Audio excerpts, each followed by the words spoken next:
How does PwC take your company to the leading edge? They bring the sharpest minds in tech to your team, so you can bring the ideas that will transform your business. They're passionate about your industry, so you can walk into any room with every advantage. And they're with you every step of the way, so you can know you're headed in the right direction. PwC builds for what's next, so you can get there now. Get started at pwc.com/US/leading edge.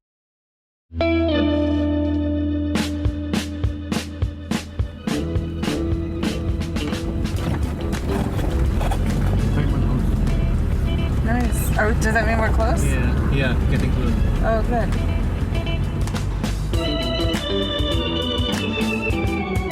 The first time I ever heard anything about Guyana was years ago in a pirate bar, yes, a pirate bar in San Francisco, drinking aged rum for the first time.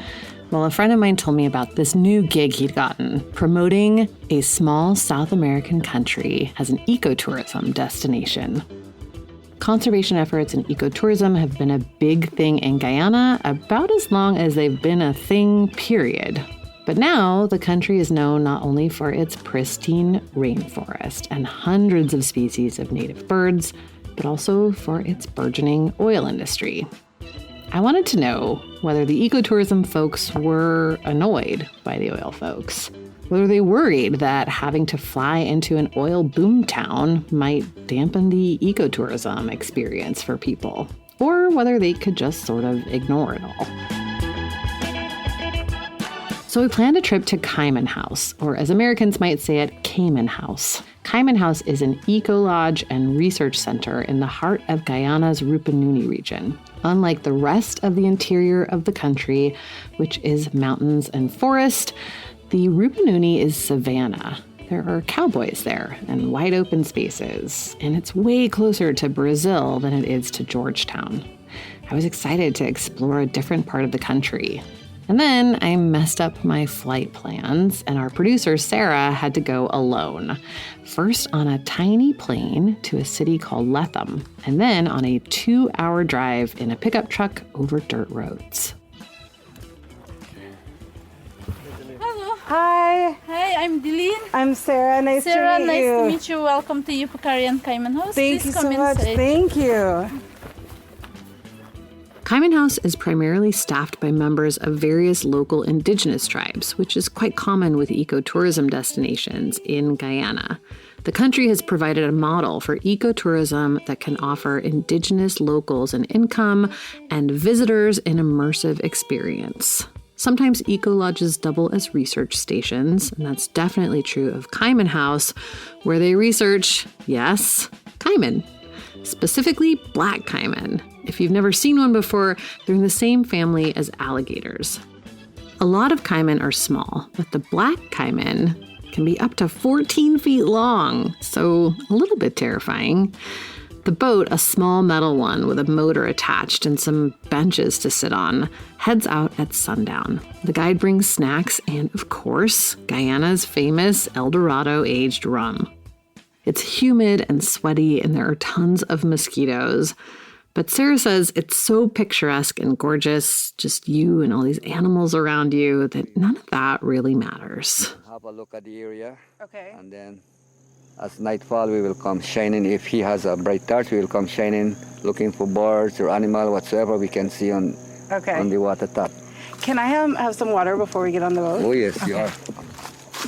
If you want to have your urination, I'm sorry, you can use the bushes. Oh, okay. No, I'm actually okay, but thank you.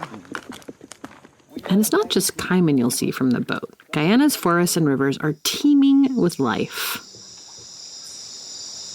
Right here is just the monkeys, the birds. So lucky enough to see tapir swimming across or capybaras, but otters are common here.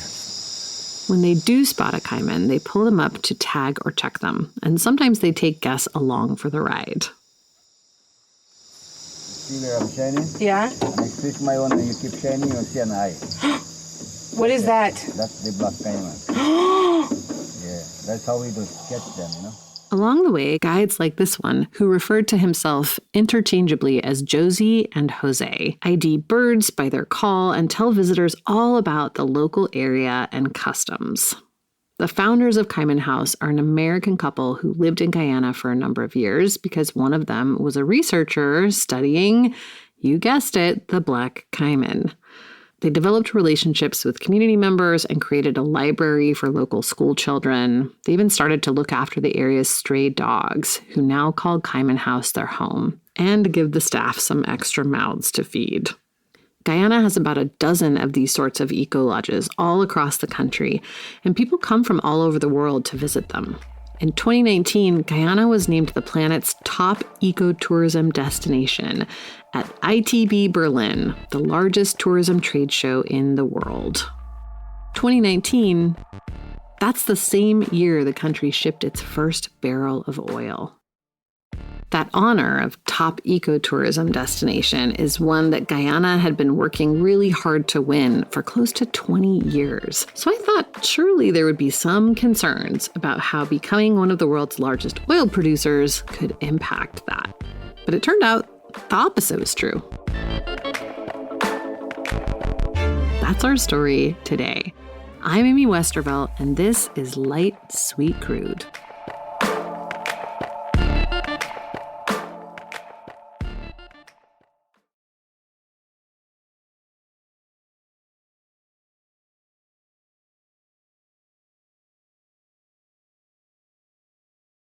The Abercrombie Kids Summer Sale is in full swing, with up to 50% off select styles for the season. Summer plans, vacation, and camp days are all covered, with new dresses, shorts, tees, and swim. Abercrombie Kids has the summer staples they need and the looks that they want to wear. Shop in-store, online, or in the app. Offer applies to select styles as indicated. Discount applied at checkout online. Hey, it's Paris. You know I love sparkly things, right? Like stars. Duh. And thanks to Hilton and AutoCamp, I just slept under them. Picture me, serving looks by the fire outside my luxurious Airstream, making s'mores with the kids, while a national park is our backdrop. The great outdoors meets Hilton hospitality. That's hot. Explore all the new ways to stay at Hilton.com. Hilton for the stay. Are your business expenses playing hide and seek? With Uber for Business, the small spends that slip through the cracks, like rides and meals, go right where you need them. Because it integrates with leading expense platforms, you can say goodbye to surprise costs, missing dollars, or chasing receipts. Everything's track downable. Uber for Business. Make small steps that make a big impact. Learn more at uber.com/small steps.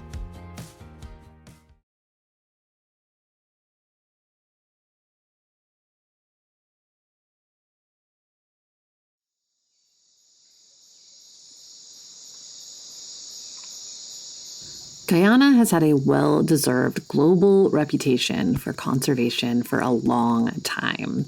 In 2009, it was one of the very first participants in a UN program called REDD, which stands for Reducing Emissions from Deforestation and Forest Degradation. Basically, it lets high-emitting global north countries pay low-emitting global south countries to preserve their forests. So Norway, an oil-rich country, committed to pay $250 million to Guyana, provided that Guyana could show certain conservation metrics along the way. That deal was signed by former President Bharat Jagdeo. Yes, the same Jagdeo that's vice president today and the government's biggest supporter of the oil industry. The payments from the Norway deal were supposed to fund low-carbon development. The idea was that the money could help Guyana develop, but do so in a way that would limit greenhouse gas emissions. It was heralded as this great example of how we could value ecological services, things like forests full of trees that capture and store carbon dioxide, for example, or the preservation of biodiversity. But it still had the whiff of colonialism about it. Norway, a country that is tremendously wealthy from oil with a $1 trillion sovereign wealth fund, telling Guyana how to preserve biodiversity. Okay. So you were saying you were going to get X dollars, if you maintain deforestation rate at 0.05%. You give me $50 million over 5 years. Dane Gobin is the CEO of the Iwa-Krama International Center for Rainforest Conservation and Development, the crown jewel of Guyana's conservation and ecotourism efforts. But at the same time, what you're saying is that you have to satisfy other criteria to get the money. Yeah. So you go into the shop to buy a pound of butter, and you pay for the butter, and the guy is saying, so before I give you the butter, you need to tell me if you're taking care of your children, if you wash your car. More than a decade before the Norway deal was signed, Guyana created a 371,000 hectare reserve called Iwa-Krama in the middle of what's called the Guyana Shield, an area with tremendous biodiversity to the northwest of the Amazon rainforest. The government established the Iwa-Krama International Center there to research and pilot sustainable forestry and agriculture projects. And they opened the Iwa-Krama River Lodge as one of the country's first ecotourism destinations. Iwa-Krama has had loads of international donors over the years. Its current patron is King Charles. And I'm saying, hold on, the butter is $1. I'm paying you $1. What's this other stuff? So it's a challenge because the donor country doing it is taxpayers' money. So they have to do it on the best practice. Good governance, anti-corruption targets should be met and so on. It's a donation, right? And that's a challenge. So government is saying, hold on, you're paying for the forest. You've agreed that this is the rate of deforestation. We maintain it. What's this about other stuff? No. This is a business transaction. Yeah. The people who want this have what they call steel ropes attached. It's not just will protect your forest. And it actually is condescending. Because especially on the basis that you have destroyed your forest, but you're actually... So you're giving me money to almost help the air that you breathe, but you're telling us how to spend it. Gobin says he's been on the other side of this sort of situation too, with payments to local indigenous groups around Iwa-Krama. We have had that at the level of the communities. And I can understand from their perspective. So when the communities earn timber monies from us, we're worried about how this money is going to be spent. Will they go open a rum shop? What will they do? So, I mean, we'd like to see a school built, we'd like to see scholarships, but this is their wood. We're paying them for their wood. We can't tell them. So what we did with the communities, and it's a model, and I don't think it will work at the bilaterals, but we work with them and we says, look, you set up a committee to look at how the money will be spent. So in a way, there is no clean money. It's always tied to something, which begs the question, where do you draw the line? For Gobin, there's little difference between taking money from Norway or taking money from, say, Exxon. To date, the company has donated $7 million to Iwa-Krama through its foundation. Guyana is part of a very important landscape known as the Guyana Shield. It's actually one of the last remaining intact forest ecosystems in the world. This space offers a great opportunity for conservation. Exxon's CEO may not have visited Iwa-Krama yet, but its marketing team sure has. They've been busy making videos there to promote the company's commitment to conservation in Guyana. We really need to nurture it and ensure that we have this for future generations to come, even while we use it in a wise way. Gobin is well aware of the optics and how people might be irked by a conservation organization receiving millions of dollars in donations from an oil company. And yes, the obvious question is, should we be taking money from the oil company? Right. And my question to that is, okay, oil will be there. We continue to say, if you read the papers, if you read the Kaito, you'll see, Exxon is stripping Guyana. The question is, if we've accepted that they're stripping Guyana for a moment, they're giving you something back. It could be more, but they're giving you something back. And if they didn't give you, they would get knocked for not giving something back. When they're giving no, the question is, should you be accepting? We are not advocacy. We're not advocates. We run a rainforest. We don't get involved in politics. But we have to take care of our people. And if somebody is saying, here's a grant, you can do capacity building and training, you could improve the livelihoods of Guyanese, you could do all kinds of things. Why should we say no? Dane's not stupid. Dane just doesn't care as long as there's money. Remember Melinda Janke, the lawyer trying to stop the offshore drilling project in court? For Janke, there is no way to separate the money from its corporate influence. There are always strings attached. You'll find a lot of people in this conservation sector in this country is not that interested in conservation, but they are very interested in being given grants to do what they term conservation work, which generally conserves nothing. How does it conserve nothing? What do? WWF they did the thing offshore Guyana and came back in raptures about the wonderful marine wildlife we had and that it's possible to do oil and protect marine wildlife. I'm not entirely sure what planet you can do that on, but it's not this one. But Exxon is dropping more than just money. They are allowed to dump 4,000 barrels of sewage into the ocean every day. So 4,000 barrels of sewage every day adds up to, over the life of the project, 1.2 billion gallons of sewage in our pristine ocean. There's 1.2 billion barrels of oil in that particular field. So we're getting roughly a gallon of shit for every barrel of oil they take out.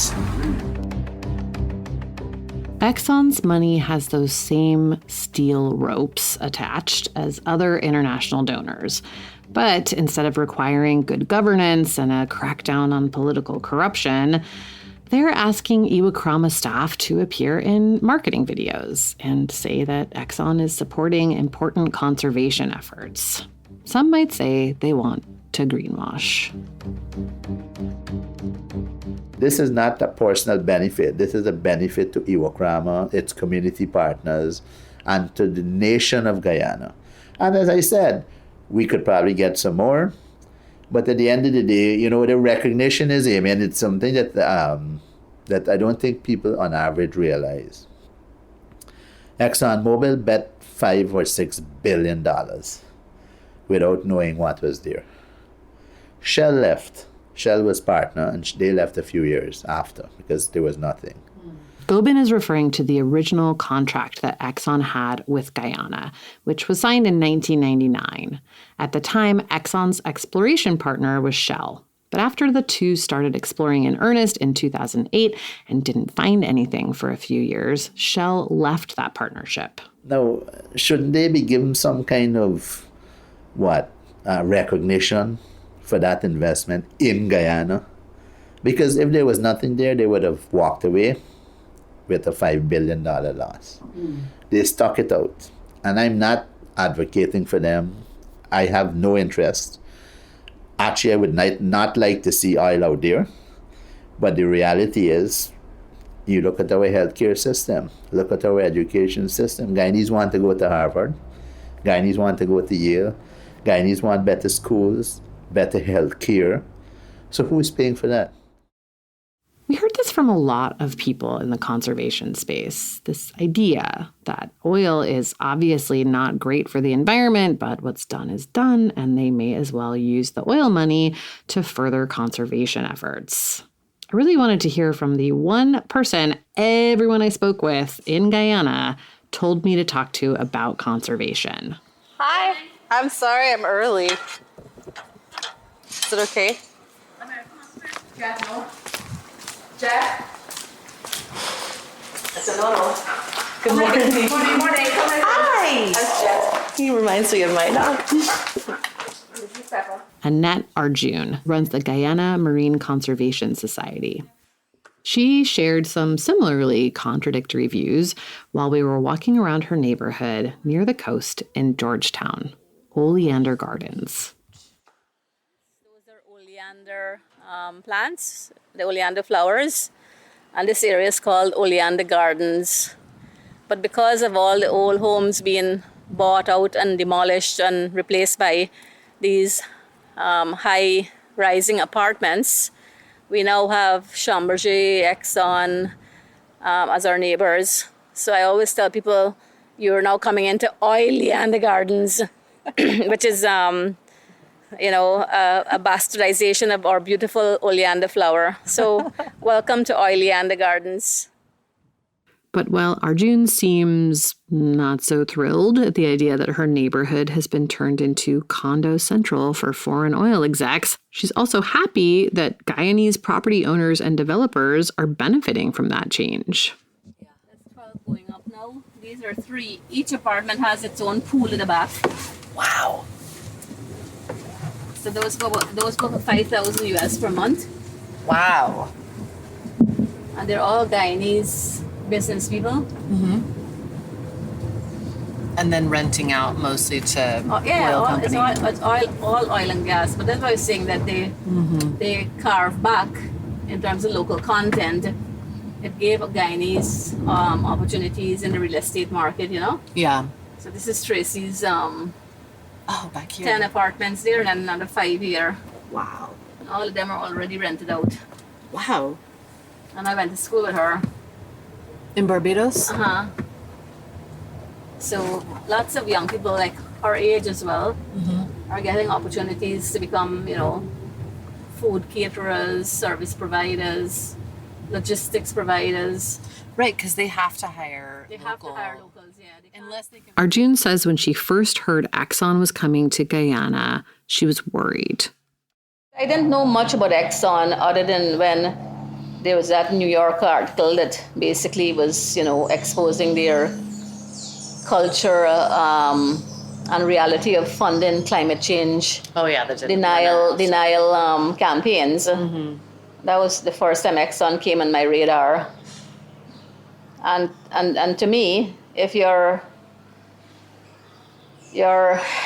top tier of your company is doing something as insidious as that, it was terrible. It was terrible for me because if you're funding climate change denial campaigns, how could you be even considered environmentally responsible? So having all of the technology is one thing, but that technology is useless if your culture is one of deceit. She's also very clear-eyed about the climate impacts Guyana is already experiencing and the role that fossil fuels play in exacerbating those impacts. In a period that's supposed to be a dry season, you're still having torrential downpour. You're having short torrential downpour that will flood your city in minutes. All of that you're seeing that was never what our weather conditions used to be like in the past. In Shell Beach, where I worked, we had in cases parts of the beach, we were losing like 90 feet of beach per month. That is sort of unprecedented erosion in terms of the rapidity of that. As a result of that effect, the community of 280 members, 90% of them had to relocate inland to higher ground. So that was what, in my opinion, I always refer to as my first experience of climate change refugees. But she doesn't necessarily see any of that as a reason not to drill for oil offshore. She believes Exxon can and will do better in Guyana with respect to environmental protections.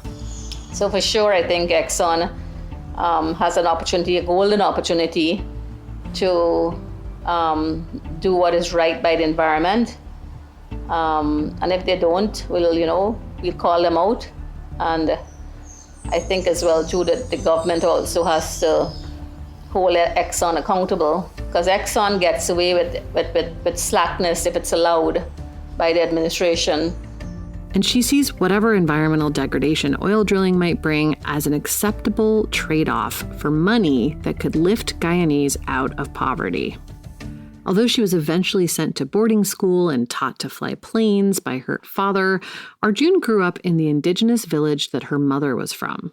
And she saw there up close the poverty that a lot of Guyanese citizens still deal with today. Guyana, it was a very poor country. And growing up with my Amerindian grandmother in a riverine community where there was a lot of poverty as well, including working on Shell Beach where, people have to eat sea turtle meat and eggs exists. Seeing poverty was a part of my reality. Shell Beach became the first place Arjun's organization worked to conserve. Today, she works with local residents there to protect the turtles that they once had to eat to survive. But she's also seen poverty force young people in the area into sex work, just to access daily necessities. Seeing young girls who had no economic opportunities and would have to have survival sex to be able to buy an underwear or buy a bra or to eat is part of my reality. So in terms of seeing, this country being blessed with so much natural resources, including the recently discovered and produced oil, it makes me realize that, look, if you have, abundant natural resources, and you could use those natural resources in a very responsible manner to help lift your people out of poverty, that's what I support. It makes a lot of sense. The looming question, of course, is whether it will actually lift people out of poverty, and whether it will do so before it destroys any of the other natural resources that Guyanese people depend on. That's where Janky, the attorney we heard from before, thinks a lot of Guyanese people are engaging in magical thinking. The global north has basically broken the global climate system as a result of greenhouse gas pollution. And I think we should stop talking about emissions and call it what it is, which is pollution from fossil fuels. It is incredibly stupid for anybody to say, well, because you did something bad and broke it, we now have a right to do something bad and break it even further. The global climate system is precisely what it says. It's a global climate system. The idea that more money is going to make things better in Guyana is also false. Guyana is not a poor country. Guyana is an extremely rich country. It's the people who are poor, and they're poor because it's the same set of people that have governed this country and run it into the ground. So the idea that more money will make any difference is not based on any evidence whatsoever. All the evidence points to the government, whichever government is whichever party is in power, it doesn't really matter. What it points to is squandering of national income. And I think it's disingenuous to be claiming to be a conservation organization and at the same time trying to make allowances for the fossil fuel sector, which is destroying the planet. Now, Marine Conservation Society supposedly cares about turtles. They actually started off as the Guyana Marine Turtle Conservation Society. That's the organization that Annette Arjun runs. You only have to look at what oil does to a turtle to realize that saying on the one hand that you want to protect turtles and saying on the other hand that fossil fuels can be beneficial in some way are two completely contradictory positions. It's one or the other. Either you protect the ocean or you support fossil fuels. There isn't any middle ground. At Iwakrama, Dane Gobin is still hopeful that selling ecosystem services, both to oil companies and to other international buyers, is a potential path out of poverty for Guyana that keeps the focus on conservation. When he talks about it, he sounds very similar to Janky, actually. So ecosystem services would be as very common as carbon, which people speak of, as tourism. It's a service from the ecosystem, the forest, the environment. But then you get into the common hydrology, water, major ecosystem services.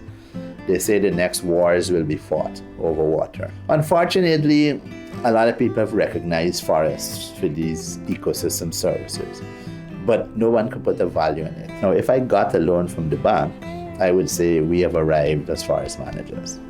And I've always believed we're in the conservation business. This is not any fluffy thingy. This is a business. You have a car business, you have a stationery business, you sell hardware, I sell ecosystem services. Give Guyana the respect and the admiration for being a carbon sink and starting that dialogue about how do we actually make sure that this country stays as a carbon sink. Because that's the most important thing for the planet. If every country was a carbon sink, we would not be in the mess we are in now. All right, this is where people need to stand up and say, there is a better future for Guyana, and we can help you to do that. Get rid of these loans, get rid of the debt, stop lending money to governments who then squander it and burden the population with it. But simply pay us, the people, for that carbon sink service. Pay us, the people, to create a marine protected area over our exclusive economic zone and protect everything that's there. That's good enough. The key difference between the two is that Gobin sees no problem with selling those services to Exxon or its partners to offset the emissions they're generating by drilling for oil offshore. But for all of his faith in Guyana's valuable ecosystem services and his acceptance of the oil industry as a sort of necessary evil, Gobin also realizes that a catastrophic oil spill would ruin all of it.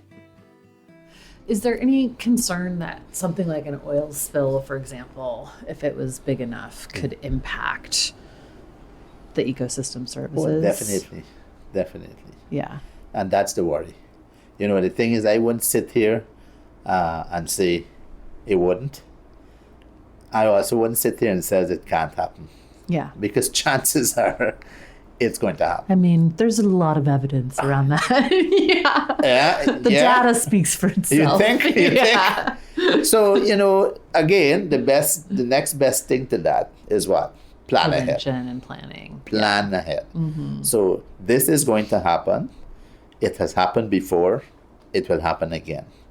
So if it happens, so I know government is very actively working with the companies to look at planning, to put in place mechanisms, emergency mechanisms to save the coastline. And I'm comfortable that the both government and the companies are, you know, spending enough resources to be able to deal with it. But even as the country starts to build the skills and resources required to deal with oil, another environmental danger is looming. We are outlining the gas to shore project and what it will bring to our country.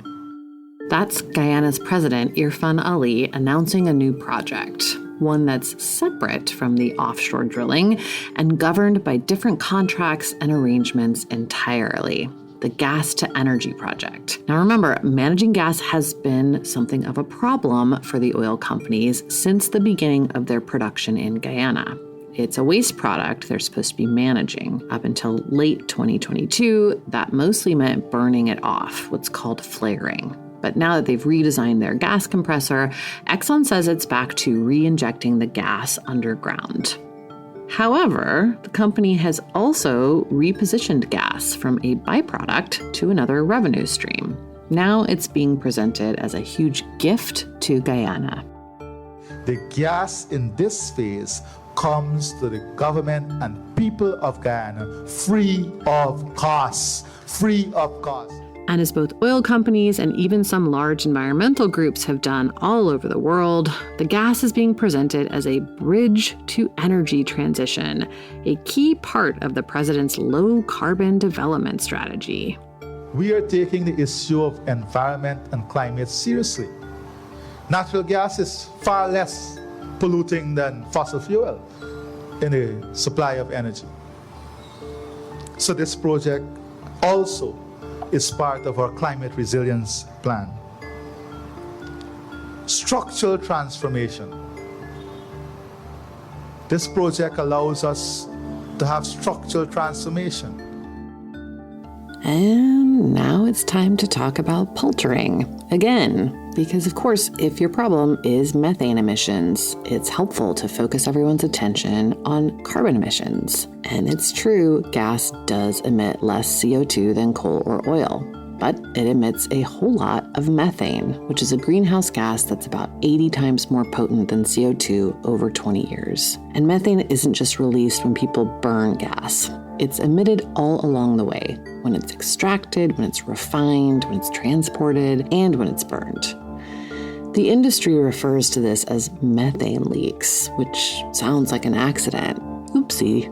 But studies are piling up that show it's just par for the course when you're using gas for energy. In the past decade, scientists have discovered not only that all of our existing gas infrastructure emits a lot more methane than anyone previously thought, and a whole lot more than the industry has ever admitted, but also that it's worse for the atmosphere. It's also really short-lived, which is good news.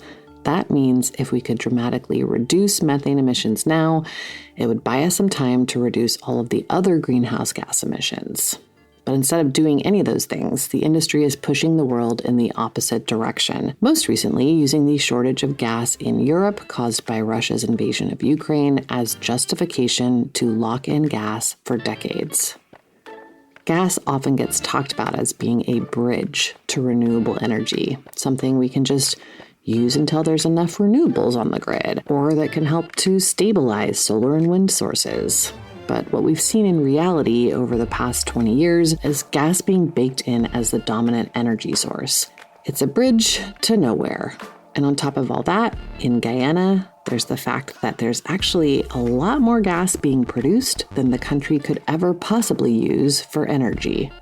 The 50 million cubic feet of gas that they're bringing, we only need for our electricity, we only need about 30. But that's the first phase, 50.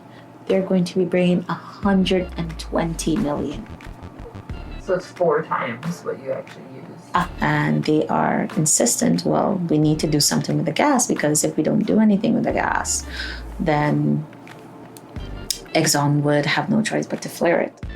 That's our story next time. Light, Sweet Crude is a Drilled and Damages co-production. Both shows are Critical Frequency originals. Our editor and senior producer is Sarah Ventry. Sound design, mixing, and mastering by Martin Zaltz Ostwick. Our fact checker is Anna Pujol Mazzini, and our First Amendment attorney is James Wheaton. The show is reported and written by me, Amy Westervelt. Additional reporting by Kiana Wilberg in Guyana and Antonia Yuhas in DC. We had additional assistance in Guyana from Jamal Thomas, Salvador de Carres, Wilderness Explorers, and the staff at Kaiman House. Special thanks to Michael McChrystal for his help as well. Our theme song is Bird in the Hand by Foreknown. Sing a Simple Song was originally written by Sly and the Family Stone. It's performed in this episode by the Young Ones of Guyana, licensed by BME Music. Additional music by Martin Zaltz Ostwick. Our artwork is by Matt Fleming. Marketing is handled by the great Maggie Taylor. PR and media outreach by the wonderful folks at Tink Media. Lauren Passel, Ariel Nissenblatt, and Devin Andrade. The show is supported in part by generous grants from the Doc Society, File Foundation, the William Collins Kohler Foundation, and you, our listeners. If you would like to support our work, you can sign up for our newsletter at drilledpodcast.com. You can also access transcripts of the show there and additional information. Paid subscribers also get access to ad-free episodes, early releases, and bonus content. It also really helps us if you would please rate or review the podcast wherever you're listening and share it with friends. Thanks for listening, and we'll see you next time.